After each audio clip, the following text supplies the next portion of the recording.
წელიწადში 1 საათი ჩემი თავისთვის გამოვყავი და აირის შექმნა შევძელი. მწვანე და ეკომეგობრული საქართველოს ხედვა, ოცნებიდან რეალობად ვაქციე. ჩემი გუნდი დამსახურებულად აღნიშნავდა ამ გამარჯვებას, თუმცა წინ მათ უფრო დიდი ამბავი ელოდათ. პირველი ქართული გადასამუშავებელი მსხვილი ქარხნის გახსნა. ამ გუნდს მედიამ ეკოპიონერები შეარქვა. ეს უფრო მწვანე და უფრო სუფთა საქართველოს ხედვას წარმოადგენდა. ამ ყველაფრის მიზანი იყო ხალხისთვის მიგვეცა შესაძლებლობა, რომ ისიამოვნათ იმ ქალაქით, რომელიც მათზე აქ-ეძრუნავს. ჩემმა გუნდმა ის მათთვის შექმნა. წარმოგიდგენიათ, რა მხელა ბედნიერება იმის გააზრება, რომ ამ გუნდმა, ჩემმა გუნდმა საქართველოში ჰექტრობით ტყე გადაარჩინა. თუმცა ეს ყველაფერი შესაძლოა არც კი მომხდარიყო. 2020 წელს ზუზუს კიბოს ყოველწლიურ სკრინინგზე, რომელსაც მას შემდეგ ვიკეთებ, რაც 40 წლის გავხდი, კიბოს ადრეული სტადია აღმომიჩინეს.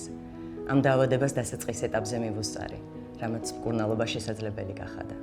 ამის შედეგად კი მე და ჩემმა გუნდმა ეკომეგობრული უკეთესი საქართველოს ინიციატივა რეალობად ვაქციეთ. პრევენცია საქართველო. დარეგისტრირდი სკრინინგზე დღეს, გადაარჩინე შენი სიცოცხლე.